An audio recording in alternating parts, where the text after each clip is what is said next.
Welcome back to Switcher South Africa. I'm Nicky Nash as always, and today, you join me in a car that I have no words for because I've spent so many weeks with this vehicle. So today I'm going to speak about this Volkswagen Polo GTI. I'm going to tell you my full thoughts of the vehicle, overall thoughts, and the time I spent with the vehicle, cost of ownership of the car, because I did spend a lot of money filling up. I'll even show you the slips or how many they are because I kept them. And I'm going to tell you my overall thoughts about the vehicle, whether is it worth the asking price of 560,000 Rand before options. But before I tell you guys about that, this video is brought to you by Change Cars and All Things Motoring. So please guys, please go check out the Change Cars podcast channel. Please subscribe. Another channel that I want you guys to subscribe to is the traveling one. Please go check that out because I did travel with this vehicle. I did go to Vela Vela with this vehicle. I did some very cool things. So please check out that channel and my Instagram page. I really appreciate it. But enough self promo. Let's get into the review of this vehicle. So, starting off with the extra look of the vehicle, there's one thing that I need to take back. If you watched my initial video where I was with Mr. How Much, I did say the blue. I am not sure about the blue. I always said the white and the King's Red one is the one to go for. But maybe it's because I've seen it too many times in my garage over the past couple of weeks. Maybe I've grown to love it. But I think the blue is the one to go for. I really love this look of the vehicle. This blue works with the red detailing up front here, showing you that it's a GTI. The light bars as well. So currently you guys can see it, the lights are on. When the lights are on auto, it just switches on the daytime running lights. Full LED headlamps on. It'll switch on the headlamps as well. So because I like the look of the vehicle up front so much, I've been driving this vehicle with full LED headlamps on the whole time because the front end of the vehicle just looks so good. VW, this facelift, they did the most. I think this is one of the best, one of the best facelifts that VW has done. I really like the look of this vehicle up front. It speaks for itself. It's quite sporty. Moving on to the side profile of the vehicle, you're greeted by these 18-inch alloy wheels. So these specific ones are the upgraded ones. There's standard ones that I'm not a fan of, but these ones are the upgraded ones. They look good. Side profile of the vehicle, the car is sporty. It does look good. You get GTI badging on the side over here. Just to remind you that you're in a GTI, you're not just in a normal vehicle. You get red brake calipers there by the wheels. And something that you really need to have in a Volkswagen, not just a GTI, is this. You really need to have a sunroof. If your vehicle doesn't have a sunroof, I say it's a police car because police cars don't have sunroof. But if your Volkswagen doesn't have a sunroof, I'm sorry for those that have a Volkswagen that doesn't have a sunroof. But yeah, your next one, you must get this. Because now I also have a Volkswagen that doesn't have a sunroof. So my next Volkswagen will have a sunroof. But my one didn't have an option of a sunroof. But we'll speak about that in its own video. But side profile of the vehicle looks good. Obviously, I'm a GTI driver. You'll see in the interior.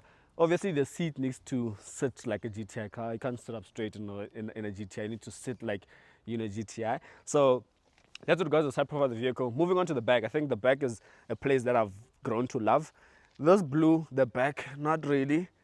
But I think over the time I spent the vehicle, like I said, the blue just grew on me. So you get these updated tail lamps. These are it comes with the facelift, found on the facelift. So the tail lamp starts here, goes onto the boot. On the pre-facelift is just on the side fender over here.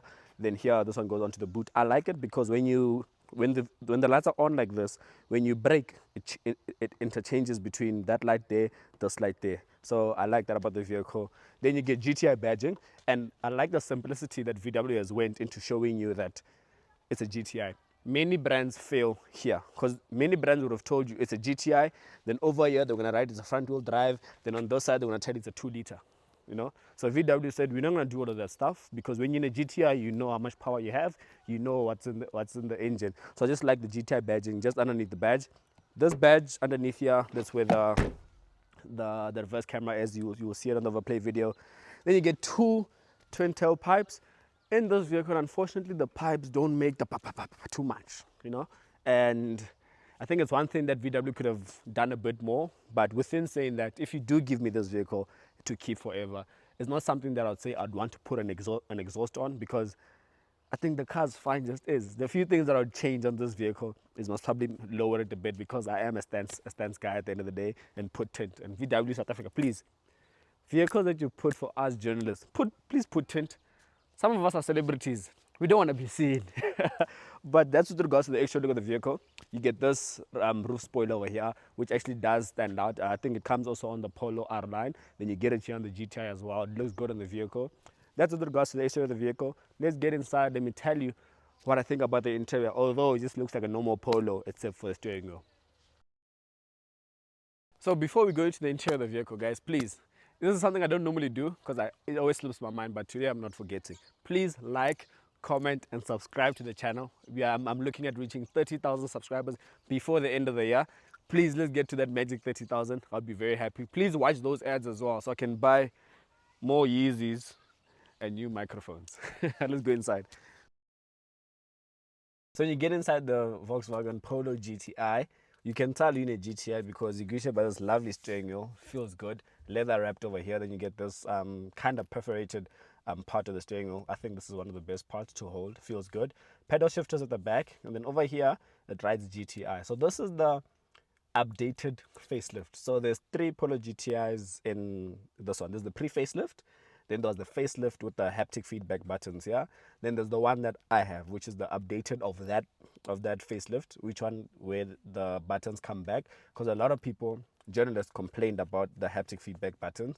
So this one is updated where it comes with actual buttons. I do like those buttons because the haptic feedback buttons, when you busy hooning around and stuff like that, you tend to switch on certain buttons where you shouldn't be switching on. So I like that about the vehicle. GTI badging down here, I did say. You get a digital instrument cluster up front, which shows you everything you need to know. So from your rev count on the side, your speedometer on the right hand side, your fuel on the side, temperature gauge on that side, trip kilometer over there, and it's also customizable. You press, there's a button here that says view. You press that, it goes very minimal where you just see the gear you're in and your speed. You can change it up front, so it can show you maybe the music you're playing, your phone, your trip kilometer, all those type of things.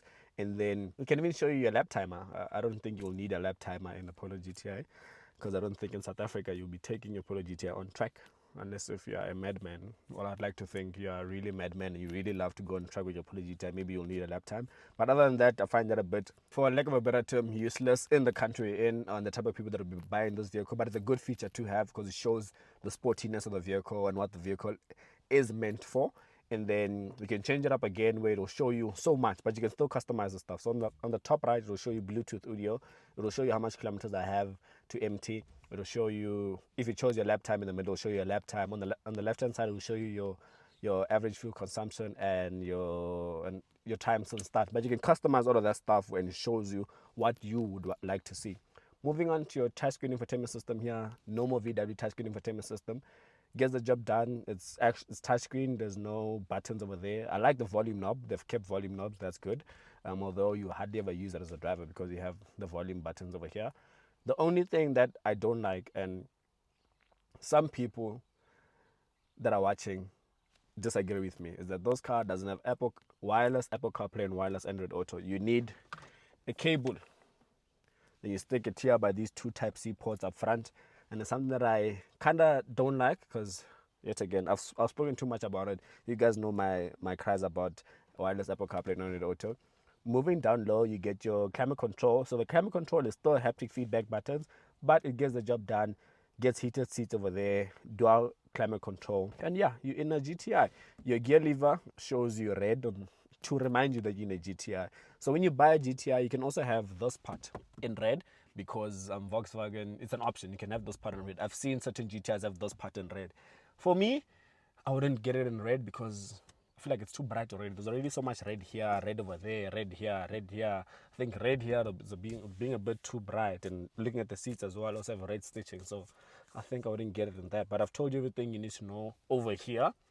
Let's see the practicality of the vehicle behind my normal sitting position, not my GTI driver sitting position.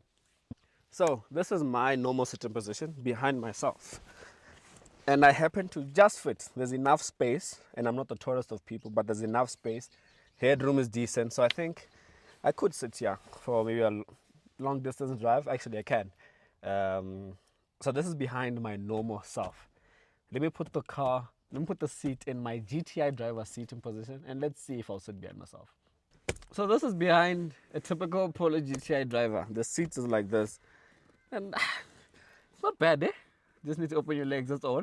But yeah, Actually, this brings me to another point that I don't like about the Volkswagen Polo GTI, and it's across all Polos, is the fact that this seat is manual. I don't mind that, but it's that silver thing. It's this thing over here, so I need to do that. This takes a lot of time and energy out of everything, but yeah, you guys will tell me. But that's with regards to the practicality here at the back. Then I've told you everything you need to know about the interior of the vehicle. Let's go for a drive and let me tell you what I think.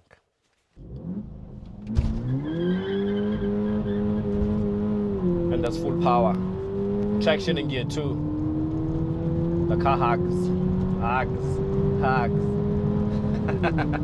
So this is the Volkswagen Polo GTI. So obviously you need to know what's under the hood. Under the hood you get a 2-liter turbocharged engine which produces 147 kilowatts and 320 newton meters of torque. I'm paying this specific model, I'm paying 600,000 rand. Why is this thing still manual?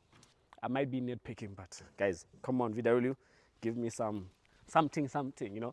But here, this engine in this vehicle, it gets the job done. You're looking at a power to weight ratio over here, and I think having spent so much time with this vehicle, I've got to understand why this vehicle is loved and why the power is as it is. So when you're driving this vehicle, and I've said this in one of my reviews where I said the DSG gearbox combined with the 2-liter engine is one of the perfect things ever, because the things that you'd feel in a 1-liter or 1.4, that turbo lag, all those things, although you still get turbo lag here because of the DSG gearbox, because of the size of the engine, the capacity, that 2-liter handles it so much better.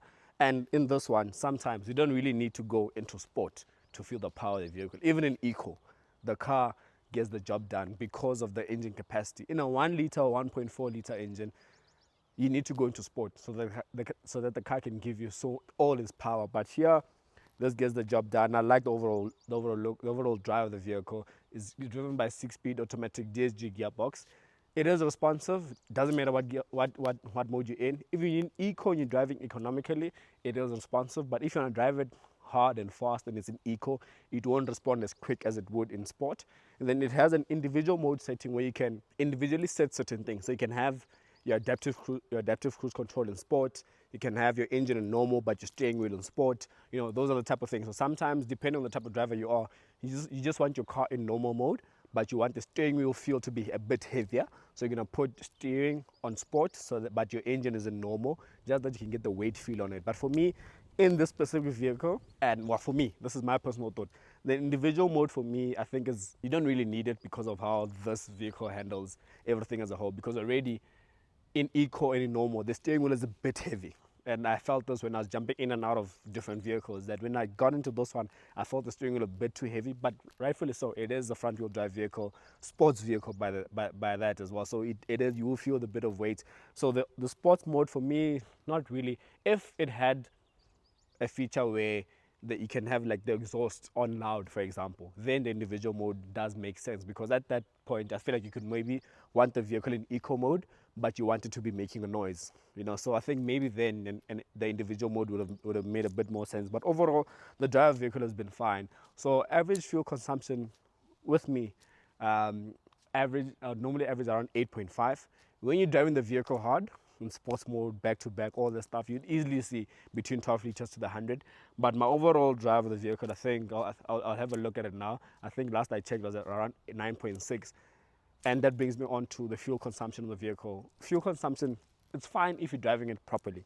So I've said this about so many Volkswagen vehicles, that if you drive the vehicle properly, it will give you the fuel efficiency you want. But if you drive it hard, it will give you what you're asking for. So two things. When I just got the vehicle, it came with a full tank, all of those stuff.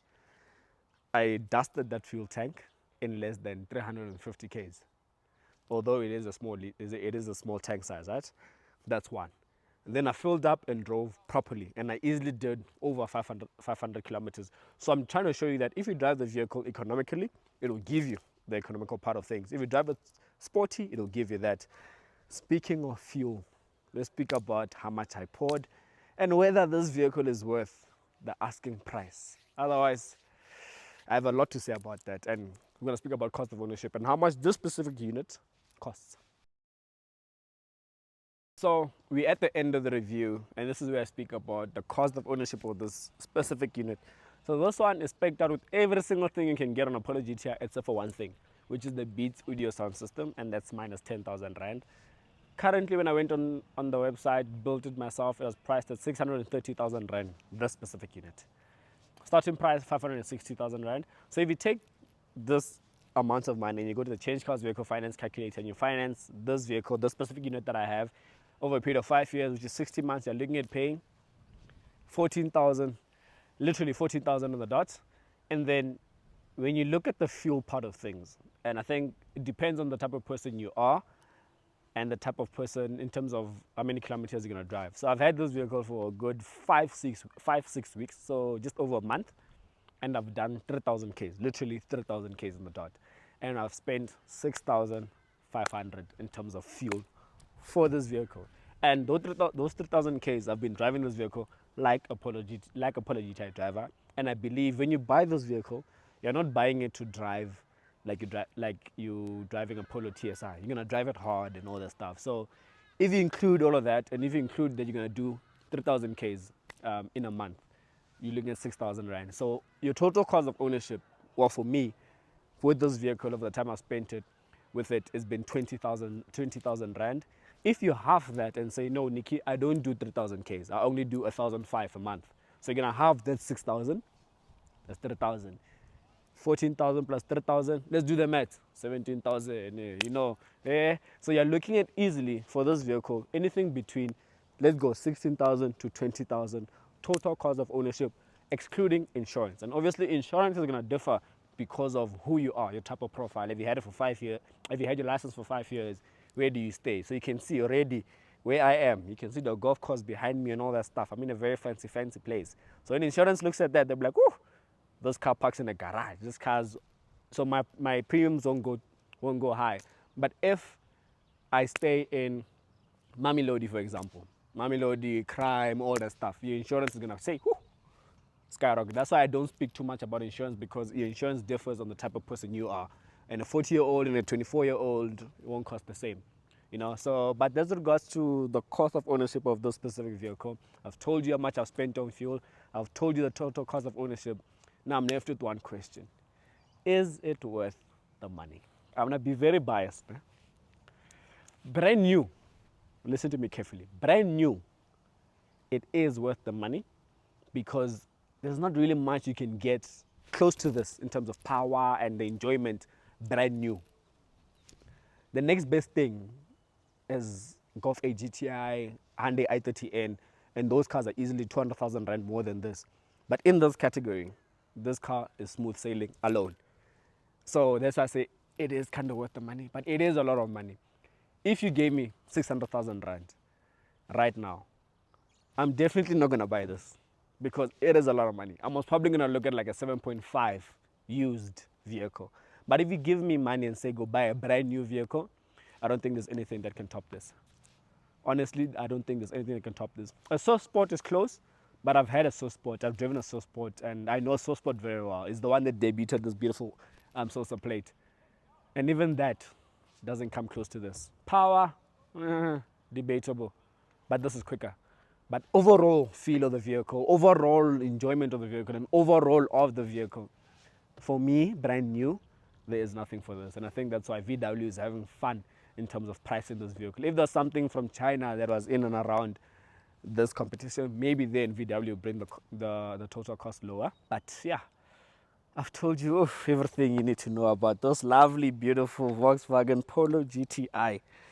Oh my gosh, guys, I've loved my time with this vehicle. Thank you for watching this beautiful episode. Thank you to VW for giving me this vehicle on a long-term test. Please remember, like, comment, subscribe, watch those ads so I can, you know. And yeah, the Volkswagen City Sport, my vehicle, City Golf, the video is going to come. It's soon, guys. We're in September now, going into October. October, November, that's when we start everything with the City Sport. But from City of South Africa, I'm proud to recently change cars and all things motoring. I've told you everything you need to know about this vehicle. And one thing that I need to put there as a disclaimer: when you own a GTI, cameraman, come closer. You can stand there. When you own a GTI, one thing you need to be very careful of: is this. You're gonna get tickets, whether you like it or not. But I've told you everything you need to know. I'm signing out. As always, I'm Nicky Nash from City, South Africa. Behind the camera is my beautiful cousin. I'll see you guys on the next one.